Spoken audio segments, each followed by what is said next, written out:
ಕನ್ನಡ ವಿಶ್ವವಿದ್ಯಾಲಯಕ್ಕೆ ಆರ್ಥಿಕ ಬಿಕ್ಕಟ್ಟು ಎದುರಾಗಿದೆ.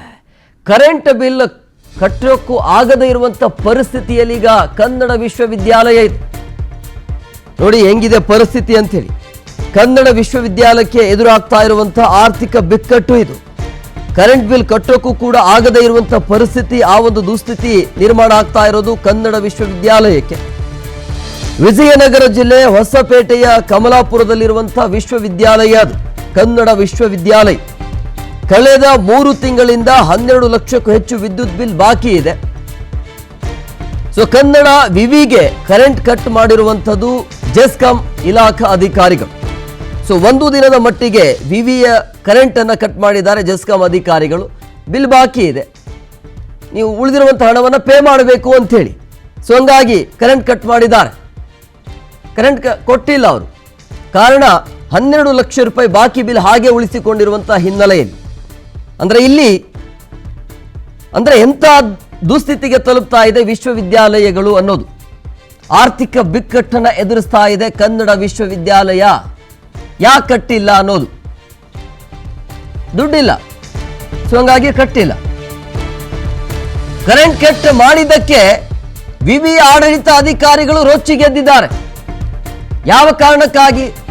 ಇಂಧನ ಇಲಾಖೆಯ ವಿರುದ್ಧ ಸಮರವನ್ನ ಸಾರಿರೋದು ಕನ್ನಡ ವಿವಿ ಆಡಳಿತ.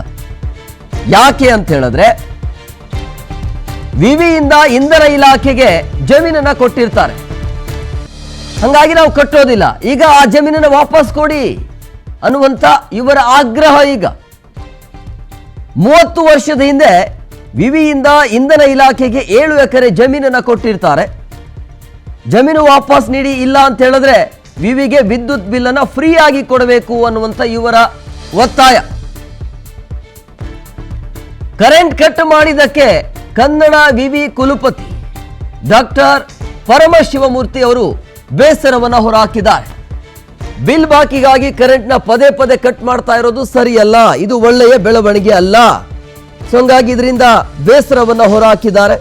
ಸೊ ಬಿಲ್ ಬಾಕಿಗಾಗಿ ಈ ಕರೆಂಟ್ ಅನ್ನ ಪದೇ ಪದೇ ಕಟ್ ಮಾಡ್ತಾ ಇರೋದ್ರಿಂದಾಗಿ ಸಮಸ್ಯೆ ಆಗ್ತಾ ಇದೆ ಅಂತ ಹೇಳಿ 800 ಎಕರೆ ವಿಶಾಲ ಪ್ರದೇಶದ ವಿವಿ ಆವರಣದೊಳಗೆ ಚಿರತೆ ಕರಡಿಗಳ ಹಾವಳಿ ಹೆಚ್ಚಳ ಆಗ್ತಾ ಇದೆ. ನೀವು ಹಿಂಗ್ ಕರೆಂಟ್ ಕಟ್ ಮಾಡಿದ್ರೆ ನಾವೇನ್ ಮಾಡೋಣ ಅಂತ.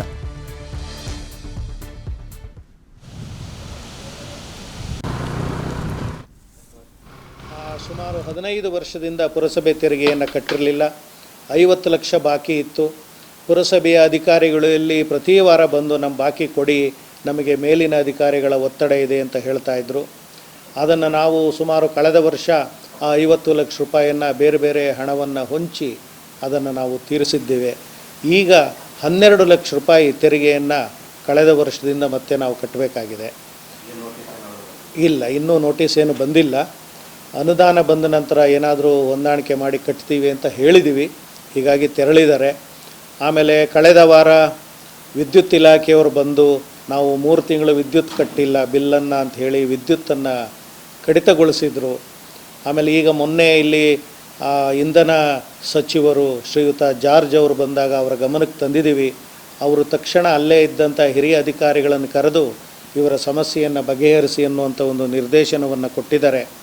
ಯಾಕೆ ಅಂದರೆ ಕನ್ನಡ ವಿಶ್ವವಿದ್ಯಾಲಯ 10 ವರ್ಷದ ಮುಂಚೆಯೇ ಈ ವಿದ್ಯುತ್ ಇಲಾಖೆಗೆ 7 ಎಕರೆ ಜಮೀನುಗಳನ್ನು ಉಚಿತವಾಗಿ ಕೊಟ್ಟಿದೆ.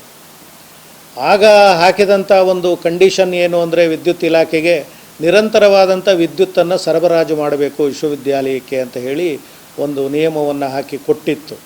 ಆದರೆ ಯಾವುದೇ ಅಗ್ರಿಮೆಂಟನ್ನು ನಾವು ಇನ್ನೂ ಆ ವಿದ್ಯುತ್ ಇಲಾಖೆಯೊಂದಿಗೆ ಮಾಡಿಕೊಂಡಿಲ್ಲ. ಹೀಗಾಗಿ ಆ ಜಮೀನೆಲ್ಲ ಇನ್ನೂ ನಮ್ಮ ವಶದಲ್ಲೇ ಇದೆ.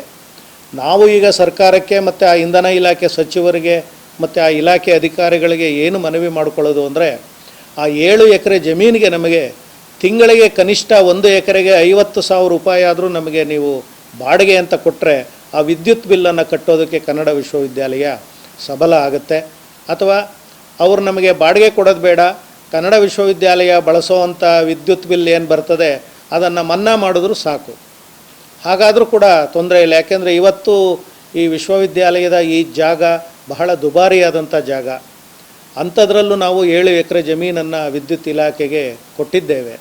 ಹೀಗಾಗಿ ವಿದ್ಯುತ್ ಇಲಾಖೆ ದೊಡ್ಡ ಮನಸ್ಸು ಮಾಡಿ ನಾವು ಕೊಟ್ಟಿರುವಂಥ ಜಾಗಕ್ಕೆ ಬದಲಿಯಾಗಿ ನಮ್ಮ ವಿದ್ಯುತ್ ಬಿಲ್ಲಿನ ಸಮಸ್ಯೆಯನ್ನು ಬಗೆಹರಿಸಿದ್ರೆ ನಿಜವಾಗಲೂ ಕೂಡ ಕನ್ನಡ ವಿಶ್ವವಿದ್ಯಾಲಯಕ್ಕೆ ಒಂದು ದೊಡ್ಡ ಉಪಕಾರವನ್ನು ಮಾಡಿದಾಗೆ